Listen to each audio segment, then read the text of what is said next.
Histoire. Le château flamboyant. Sur une haute montagne du Tyrol se dresse un vieux château dans lequel brûle un feu chaque nuit, et les éclairs de ce feu sont si grands qu'ils s'élèvent au-dessus des murs et peuvent être vus de loin.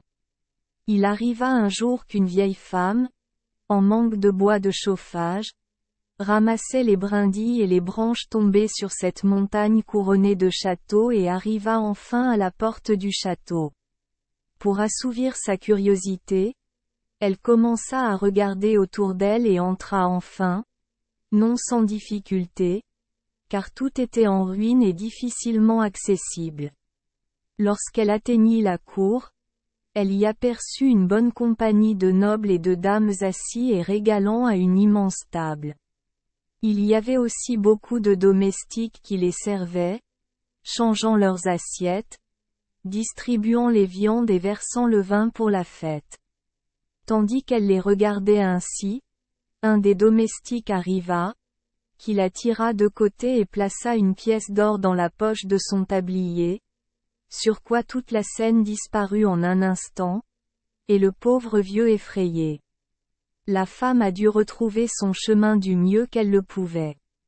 Cependant, elle sortit de la cour, et se tenait devant elle un soldat avec une allumette allumée, dont la tête n'était pas posée sur son cou, mais qu'il tenait sous son bras.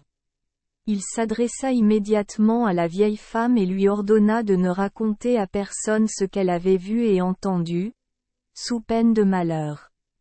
Enfin la femme rentra chez elle, pleine d'angoisse, gardant toujours l'or en possession, mais ne disant à personne d'où elle l'avait obtenu. Cependant, lorsque les magistrats eurent vent de l'affaire, elle fut convoquée devant eux, mais elle ne voulut pas dire un mot à ce sujet, s'excusant en disant que si elle en disait un mot, il lui en résulterait un grand mal. Mais quand ils la pressèrent plus sévèrement, elle leur découvrit tout ce qui lui était arrivé dans le château de feu, jusque dans les moindres détails. En un instant, presque avant que sa relation ne soit complètement terminée, elle fut emportée, et personne ne put jamais savoir où elle s'enfuyait. Un an ou deux après, un jeune noble, chevalier et très expérimenté en toutes choses, s'établit dans ces parages. Afin de s'assurer de l'issue de cette affaire, il partit à pied avec son domestique au milieu de la nuit sur le chemin de la montagne. Ils réussirent l'ascension avec beaucoup de difficultés et furent avertis à 6 reprises par une voix inconnue de renoncer à leur tentative.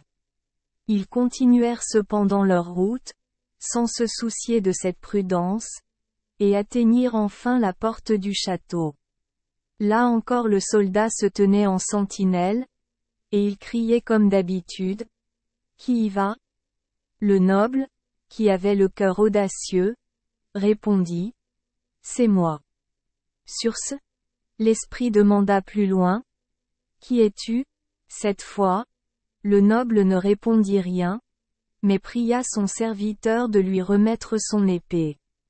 Lorsque cela fut fait, un cavalier noir sortit du château, contre lequel le noble aurait combattu. Mais le cavalier le traîna sur son cheval et le suivit dans la cour, tandis que le soldat poursuivait le serviteur en bas de la montagne. Le noble n'a jamais été revu. Merci les enfants des Esperluette Croisillon 39. Avoir écouté des contes de fées au jour Esperluette Croisillon 39. 8.